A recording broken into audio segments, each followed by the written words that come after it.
नमस्कार मित्रों। 23 मई 2022 को दो प्रमुख त्योहार हैं। एक तो वट सावित्री व्रत और दूसरा सोमवती अमावस्या। यदि पहला वर्ष आपकी शादी का है और आप सोमवती अमावस्या की पूजा करना चाहती हैं तो आपको सोमवती अमावस्या पर परिक्रमा कैसे लेनी है, तो यही आज हम आपके लिए जानकारी लेकर आए हैं। किसको सखी बनाएं, कितनी परिक्रमा लें, परिक्रमा में क्या चढ़ाएं। सोमवती अमावस्या, जो सोमवार को अमावस्या पड़ती है उसे सोमवती अमावस्या कहा जाता है। इसमें कच्चे सूत से फेरी लेना बहुत ही उत्तम होता है। सुहागन महिलाओं को सोमवती अमावस्या पर पीपल के वृक्ष की फेरी लेना और पूजा करना बहुत ही शुभ होता है। सबसे पहले यदि आपके पास कोई रहता है तो आप एक सखी जरूर बनाएं। यदि आपके आसपास कोई नहीं रहता तो आप माता लक्ष्मी को सखी जरूर बनाएं। माता लक्ष्मी को सखी बनाना बहुत ही उत्तम होता है। आप अपनी माला को माता लक्ष्मी की माला से बदल लीजिए। उसके बाद आपको पीपल वृक्ष की 108 भंवरी या परिक्रमा लेनी है। परिक्रमा आपको सबसे पहले धान और पान से लेनी है। यदि यह धान और पान आपकी माता आपको अपने हाथों से दें और उसको चढ़ाकर आप परिक्रमा लें तो अत्यंत उत्तम है। यदि आपके आसपास कोई पीपल का वृक्ष नहीं है तब आप अपने घर में जो तुलसी का पौधा है उसकी भी 108 परिक्रमा ले सकते हैं। पीपल के वृक्ष के अभाव में आप तुलसी के पौधे की 108 परिक्रमा ले लीजिए। उसमें सुहाग की सभी वस्तुएं, सिंदूर, बिंदी, मेहंदी, चूड़ियाँ, श्रृंगार का सामान चढ़ाना बहुत ही अच्छा होता है। इससे सुहाग में वृद्धि होती है। जो भी वस्तु हम जितनी मात्रा में चढ़ाते हैं उतना ही सुख हमें जीवन में मिलता है। सुहागन महिलाओं को सुहाग की सारी सामग्री चढ़ाना बहुत ही उत्तम होता है। तो आप पीपल के वृक्ष की 108 परिक्रमा अवश्य ही लें। सुहागन महिलाओं को सोमवती अमावस्या पर पीपल के वृक्ष की परिक्रमा करना 108 बहुत ही शुभ होता है। सबसे पहले यदि आप पहली बार परिक्रमा कर रहे हैं तो अपनी मदर से या माता से आप पान और धान और हल्दी की गांठ, ये 3 चीज़ें मंगा लीजिए। यदि आपकी मम्मी दूर रहते हैं तो आप उनके निमित्त सामान के लिए आप पैसे भी मंगवा सकते हैं। पैसों से आप वह सारा सामान खरीद लीजिए।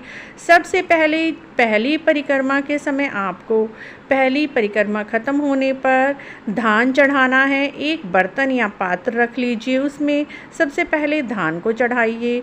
दूसरी परिक्रमा आपकी ख़त्म होती है तो पान चढ़ाइए। तीसरी परिक्रमा आपकी ख़त्म होती है तो हल्दी की गांठ चढ़ा दीजिए। चौथी परिक्रमा पे आप कोई भी सुहाग का सामान जैसे बिंदी, इस तरह से हर परिक्रमा पर आपको एक एक सामान चढ़ाना है। बिंदी, मेहंदी, काजल, या तो आप 108 बिंदी के पत्ते मंगवा लीजिए, 108 मेहंदी की कीप मंगवा लीजिए या मिला जुला सामान मंगा लीजिए। 10 बिंदी के पत्ते ले लीजिए, 20 मेहंदी और 30 सिंदूर। इस तरह से करके आपको 108 सामान हर परिक्रमा के ख़त्म होने पर उस पात्र में चढ़ाते रहना है। उसके बाद यह सामान आप किसी को भी दान कर सकते हैं। मंदिर में ब्राह्मणी जी को दे सकते हैं या फिर आप अपनी सासू माँ को दे सकते हैं, अपनी ननद को दे सकते हैं, आप सखी सहेलियों को दे सकते हैं। ये सामान आपको सारा दान करना होता है मित्रों। तो इस प्रकार परिक्रमा यदि आप पहली बार कर रहे हैं तो इस तरह से शुरू करें और हर वर्ष सोमवती अमावस्या पर आप इसी तरह से परिक्रमा करें। यह नियम आप 5, 7 कितने भी वर्ष तक ले सकते हैं। परिक्रमा करना बहुत ही शुभ होता है। तो यदि आप पहली बार इस बार सोमवती अमावस्या की परिक्रमा कर रहे हैं तो सबसे पहले सोमवती अमावस्या की पूजा कर लीजिए, परिक्रमा कर लीजिए। उसके बाद वट वृक्ष की पूजा कर लीजिए। इस तरह से दोनों पूजा का फल आप एक दिन में प्राप्त कर सकते हैं मित्रों।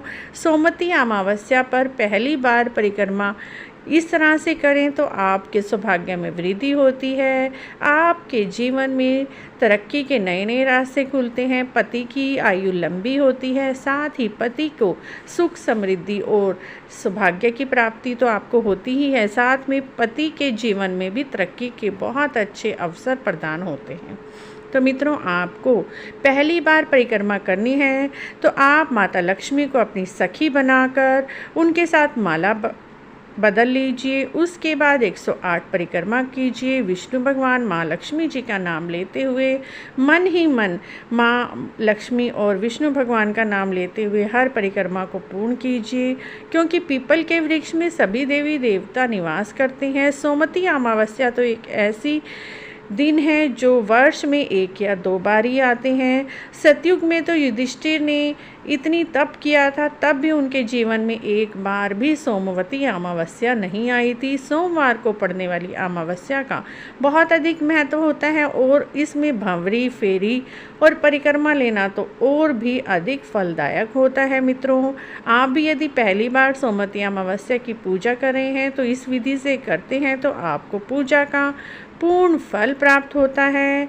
यदि आपको परिक्रमा से संबंधित यह सब जानकारी अच्छी लगी है तो प्लीज़ हमारे चैनल को जरूर सब्सक्राइब करें, लाइक करें, शेयर करें।